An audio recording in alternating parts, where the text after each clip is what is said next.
So many of you already watched the video, but a couple of weeks ago I did a video on reformulations, why I don't hate them and why I think you shouldn't either. This video was challenging to a lot of people. I got a lot of dislikes on the video. And it doesn't necessarily bother me, it doesn't really hurt my video at all. It actually increases my video chances in Google. But I want people to not react so negatively to challenge. I've always believed that weak minds refuse to be challenged. And I don't want a lot of my community and a lot of my subscribers to feel like they have to believe that they have to be upset about something like this. The perfume community in general is very homogenous in a lot of their thoughts, and I want to kind of break that up some if I can. I had a lot of response, and I really love the dialogue that was started for the most part. I had a lot of great comments. I had a lot of negativity in there, but for the most part, I had a lot of great discussion and dialogue on Facebook and through YouTube as well. And so I wanted to do kind of a follow-up video because I got so much conversation going that I thought doing a follow-up video on the comments was necessary and be really fun. It'll also give me kind of a chance to kind of clarify some of the points that I was trying to make in the original video, but for time's sake, I couldn't go into a lot of clarification in the actual video. Alright, so the first comment that I want to address is from a number of people who commented about reformulations affecting the performance of a fragrance and how they don't like reformulations because it usually shortens the longevity. And I understand that criticism. I don't really share it. And the reason I want to address this point is reformulation of ingredients directly affects the performance of that fragrance. So say for instance you have oak moss. Now if you take oak moss completely out of a fragrance, then you completely change the fragrance for its longevity. It'll have a lot less longevity in general. And if you cut that out of a fragrance, you're going to have a kind of watered down fragrance that's not going to last a long time. This happens a lot. If you cut out some of the base notes, if you have to regulate some of the base notes out of a fragrance, then you're going to have to think of a way to do something about that. A lot of these reformulations don't do that, so they just cut out a fragrance note in there and it directly affects the longevity. So I don't believe that a fragrance company is really purposefully trying to water down a fragrance so you don't get a lot of longevity out of it. Really, I think it's just a byproduct of the reformulation process itself, reducing the performance altogether. Another comment I got quite a bit in YouTube was that maybe I wouldn't feel the same about reformulations if one of my favorite fragrances was reformulated. And I already mentioned in the video itself that I really wouldn't care because my attitude is, you know, if something changes, I'll just either roll with it or move on. But again, I have a fragrance that already has been reformulated, and that's a Ventus. I have some of the Holy Grail batches. I have the XO1, the ZO2, or whatever those ones are. The really pineapple-y, ultimate great batches from Ventus. I have decants of both of those. I'm running low on both of those, and when they run out, they run out. And I'll either buy a Ventus again or I won't, and I'm okay with that. Another common comment that I got in the discussion was that they took my video as saying that money has nothing to do with reformulations. Money is completely involved in this process, but it takes money to make a reformulation. Reformulation is not cheap. You have all of these steps that you have to go through in order to reformulate a fragrance. No company wants to spend that money to reformulate a fragrance. Now obviously it has to happen, so money is involved. These companies aren't charities. They are companies that are making money. They're making profits. And personally, I want them to make as much money as they can because they support my love for fragrance. It would be bad if Guerlain went under. So I want Guerlain to make a profit. I want them to make money. So money obviously is a factor. What I was saying is that I don't think that the companies are extorting their consumer base in order to exploit them, to get more money out of them, to cheat them in order to kind of water down their fragrances to make money. My last general comment that I want to address is some that I got from a number of different people who were a little upset that I was saying that no one has the right to be upset. And that wasn't my intention at all. I want everyone to express their love for fragrance in the way that they want to. My purpose of making this video was that I want to kind of throw a spoke in the wheel sometimes. Like, I don't want people to be so upset when a reformulation happens and they just write it off and they don't give it a chance, or they don't think about their fragrance hobby in the long term. They just think about this one particular fragrance. As I mentioned, this is a hobby, this is a love, this is a passion, this is something we enjoy. It's meant to be enjoyed. If it's something that is bothering you, just move on to something else. Don't let one little thing, like a reformulation of La Nuit de l'Homme, bother you. What I want to be is an encouragement to the community, saying you don't need to be bothered by these things, even though they happen. And since there are thousands of different fragrances out there, we have a great selection of things to choose from, and so we don't have to get stuck on just one thing. Alright, so let's address some of the comments specifically. There were a lot of great points that people made, and I'd like to address those. John Salter on Facebook makes an excellent point when he's talking about the economics of reformulations and how the assumption is that a lot of companies do this just to make money. In reality, they can probably make more money doing other things rather than just reformulating a fragrance, because the cost of the ingredients is a lot cheaper than the cost of other things like advertising, the price of bottles, and just the ability to kind of squeeze companies to get a lower cost out of the ingredients that they're buying. They can make money in other ways rather than having to force it on their consumers and kind of exploit them for it. I think that's a great point. Lex Ellis on YouTube made a great video about his thoughts on fragrance reformulations. I'm not sure if it was in response to mine necessarily, but it was after it. So I watched his video and I really appreciate his thoughts. Basically, he was talking about fragrance reformulations being connected to money and what that dynamic is. I'm not going to tell you his point of view, but really worth a watch, so go check it out. BB Baird on Facebook wrote and said that if you don't want to support or if you want to avoid fragrances with IFRA regulations, then you can buy and support fragrances from American houses that don't sell to the EU or to the Middle East. I think that's a great point. American houses don't have to abide by the regulations at all. Steve M on YouTube makes a great point that having a fragrance reformulated is superior than a fragrance being discontinued.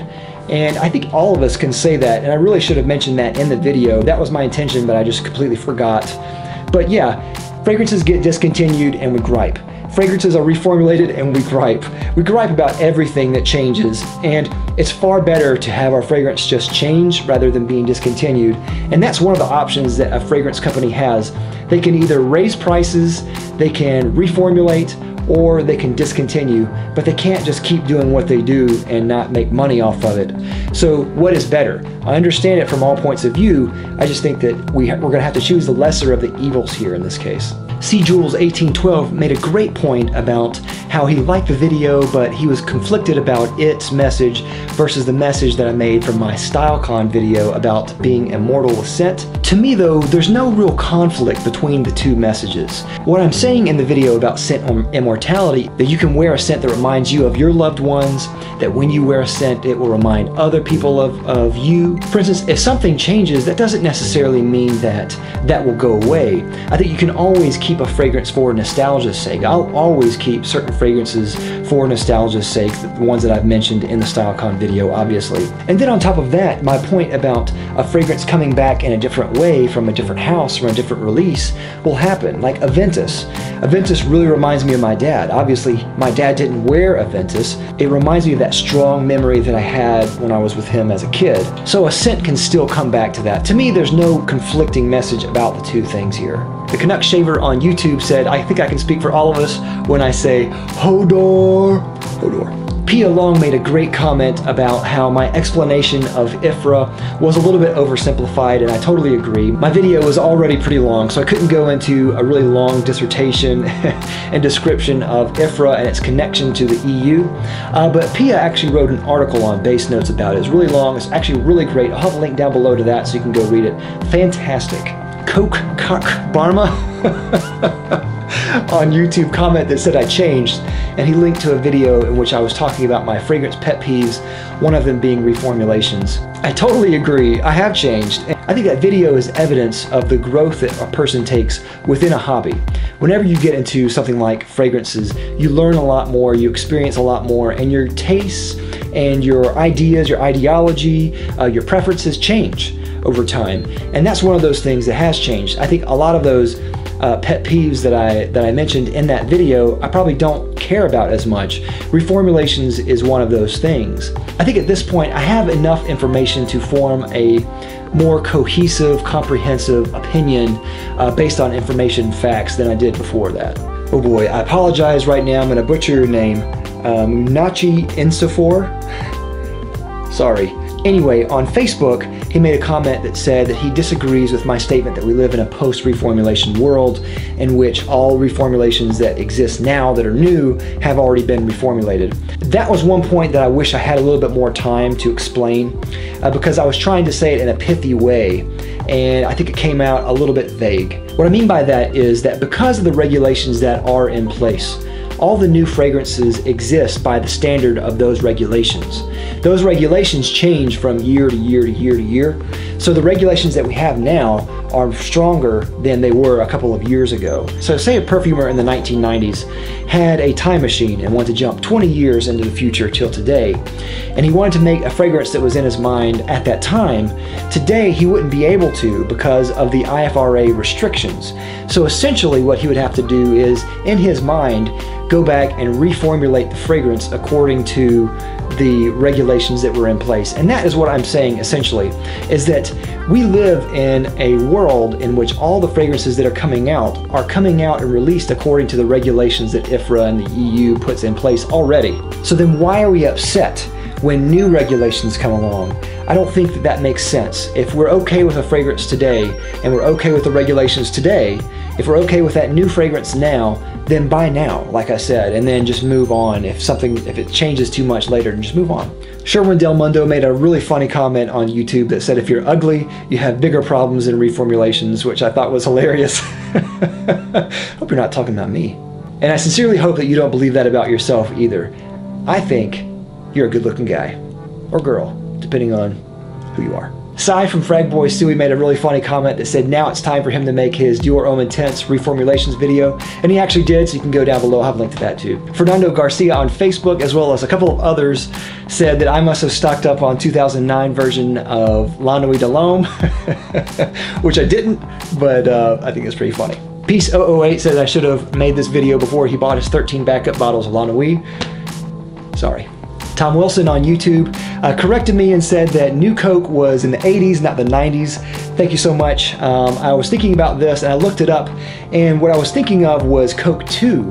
I looked it up on Wikipedia. They said that New Coke in the 80s was rebranded as Coke 2 in the 90s, and that's what I remember it being. But thank you, Tom, I corrected it in annotations. Rav on YouTube made a great comment that really caught my mistake about the oak moss molecule. He said that IFRA and the EU have regulated oak moss because they are allergenic, not carcinogenic. So it doesn't cause cancer, it just causes allergies, which I think is a whole other debate. I think that's ridiculous that they regulate it because of allergies. I mean, thank you, Rav. I corrected that in the annotations. Morbus Hodgkin wrote on YouTube that he believes that big fragrance companies are allying with IFRA so they can water down their fragrances to replace expensive natural ingredients with cheap synthetic ones. And this is a misnomer on a couple of different reasons. For one, it's that old debate between synthetic and natural, meaning that people think that natural is better and synthetic is bad. That's not the case. You have a lot of synthetic ingredients that smell good when you pair them with other ingredients, and a lot of natural ingredients that smell bad. And you can only look to natural perfumery to see what I'm talking about. A lot of natural perfumery is awful. Synthetic doesn't have to equal bad. Synthetic just means it was derived synthetically from another component. But the other misnomer is that natural equals expensive and synthetic equals cheap, and that's also not correct either, because there are many synthetic ingredients that actually are expensive. I'm thinking of ambroxan for one, which is a synthetic ambergris. It's cheaper than actual ambergris, sure, but it's still actually expensive. And then you have different versions of that that are expensive. That's not the only synthetic ingredient that costs as much as that. You have a lot of different synthetic ingredients that cost a lot. On the other hand, for natural ingredients, you have a lot of cheap natural ingredients. I can think of like citrus notes and lavender, another really cheap one. Mint, another really cheap one. I can think of a lot of different really cheap fragrance notes that are natural. Jesus Christ made a couple of different funny comments, and some of them that were really good.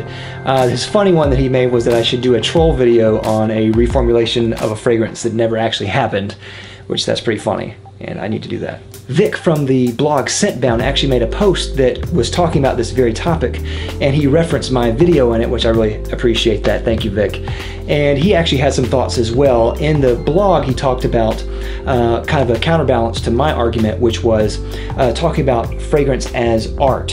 And there's also another commenter on Facebook named Vic. I'm not sure if it's the same guy or not. But anyway, his comments were on the same type of thing. He split it into two comments. The first comment that he made was on the transparency of a fragrance company in order to make a reformulation. That whenever a fragrance company makes a reformulation, that they should be out in the open in public for everyone to know, and that other people get mad at a fragrance company for reformulating a fragrance in secret. And I completely agree. I think this is definitely a point where a company has to be transparent about something, and they have to say when a fragrance is reformulated. Maybe it happens so often that it would be out of their interest to talk about a reformulation every time it happens. I have no idea. But I still think that there needs to be more transparency with reformulations in general to the public. I think that is just a common sense thing that a company needs to do. Vic's other point on Facebook was in line with Vic on Scentbound, which was fragrance as art. And this is where I have to kind of think about it, because I'm not exactly sure that every fragrance is art by definition. Because I think a lot of us just assume that a fragrance is art. If fragrance is art, then reformulations by necessity have to be art as well. So for us to be upset at a reformulation of a fragrance, though one is art and one is not, is kind of inconsistent, and I'd like to see what the balance is there. I understand the point, though, they're trying to make, that the original fragrance is the perfumer's intent, that is what they were trying to make as art. But I also think that not everything that is sold is art. For instance, clothing is an artistic expression in some cases, but clothing like this is not art. This is function. So there's a difference between commodity and art. And I want to know where that lies within the fragrance industry itself. What do we consider a commodity and what do we consider art? And is that objective or is that just a personal distinction? And if that's just a personal distinction, then I'm not sure where we can talk about this at some point, because it seems like the distinction to a lot of people is just a very subjective line that if they reformulate it, they cross into commodity. But I think that a lot of new fragrances are meant to be just commodity, and they're not meant to be artistic expressions. And then I think that some artistic fragrances really aren't meant to be worn. They're just meant to be experienced every once in a while. So what's the difference there? I'd like to talk about that some other time. I think this is a fascinating topic. Definitely go and check out his blog post. And I would really like to give this some thought and think about this and maybe do another video on it. Freakzilla87 said he bought the new La Nuit de l'Homme and he loves it and his girlfriend loves it, and that's all that matters. Well, there you go. Sometimes a reformulation isn't so bad. Sebastian from Looking, Feeling, Smelling Great said, please don't reformulate DHP. I kind of hope they do, because I think it would be better if they did, in my opinion. That ties up with a couple of other comments that were made talking about different fragrances that were reformulated that are actually better. Thelonious Jones on Facebook said that he doesn't like the original formulation of Chanel Egoiste. He thought it was stinky, but the new one is good. I really love the new one, so I haven't tried the old one, but I really like the new one.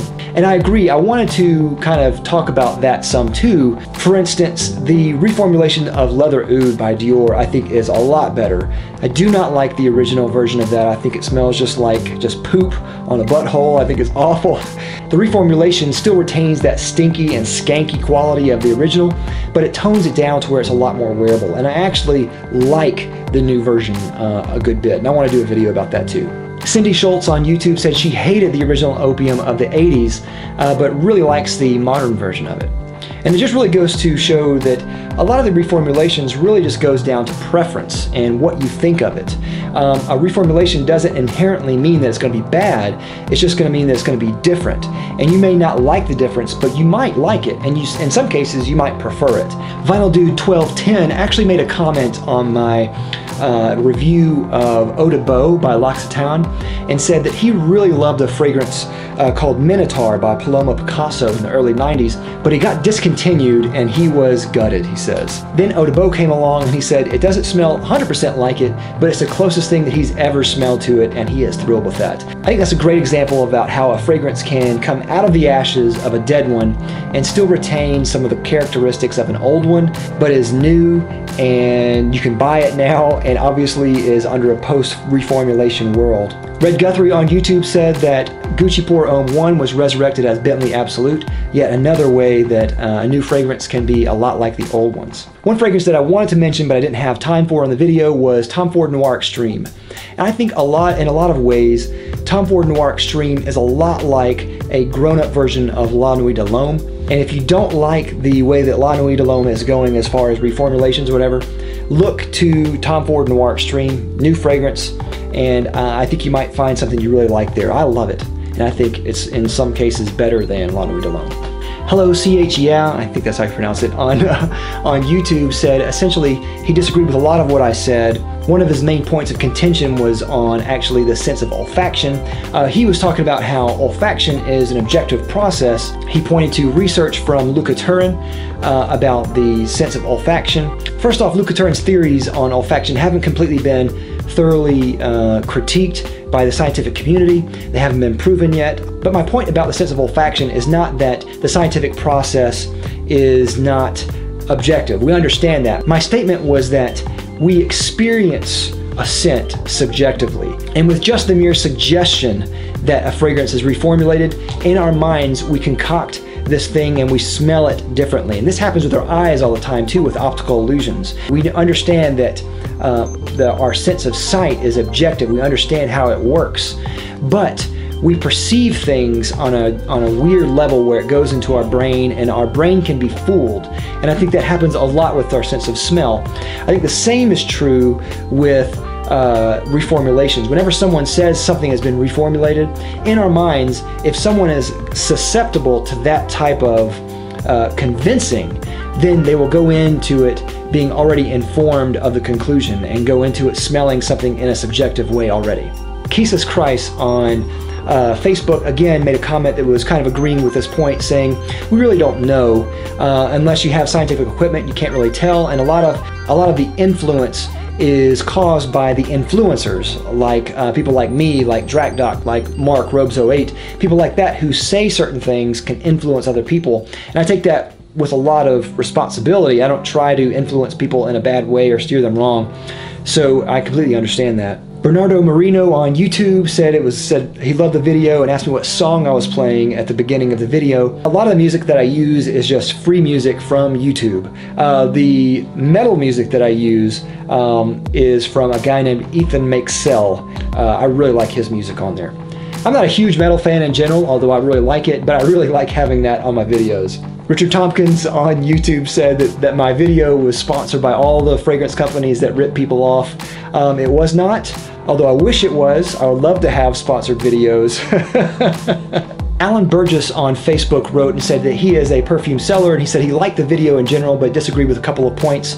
One of the points being that he has a lot of clients that they wear only one fragrance for all their lives, and to have a fragrance change or be discontinued is a big deal. And I understand that. I think that my video is really meant to be towards an audience of people who have many different fragrances or a collection of fragrances. We're perfume enthusiasts. It wasn't necessarily meant to be at everyone in the whole world. I would like to see if that person smells the difference if a fragrance has been reformulated. If they wear one fragrance all their life, if they're discerning enough to know if a fragrance has changed or not. I'd like to really see that, because if they're not that discerning enough to really know the difference, I don't see why it matters to that one person. But for us fragrance enthusiasts, you know, I still don't think it matters anyway, because we have so much to choose from. Dan B on YouTube said that he stocked up on 100 bottles of the vintage Dior Homme Intense in his underground bunker. Is he safe? No. Benjamin Jeffrey Mann asked if it hurt to waste 2 sprays of vintage Dior Homme in that video, and no, I enjoyed every second of it. It was a joy. Randy Peters writes on YouTube that he appreciates that I shake things up every once in a while with some of my videos. I really appreciate that, and that was really one of the goals in this video. I really just wanted to make kind of a differing opinion about reformulations. Reformulations aren't so bad. They don't automatically have to be horrible. You may actually like them better, as some of the people in these comments do. I just don't care. I hope things change in the fragrance industry where they don't have to constantly reformulate, but I understand, and ultimately, I just don't care. I'll roll with it anyway. I'll either buy or not buy, either way, and I'm an early adopter, so I'm set. Thank you again, everyone, for your comments. Thank you for your support. This was a blast to make this video, and I had a great time reading all the comments and responding to them. I love the dialogue and discourse for the most part. Almost all of you guys were really polite, even though a lot of you had some different opinions. This video is long already, and I couldn't share all the comments that I'd like to share, but I appreciate everyone for commenting and dialoguing in here. Thank you again for watching. I'll talk to you later. Don't forget to like and subscribe on your way out. I'll see you next time. I'm Dave with the Fragrance Bros. Bye.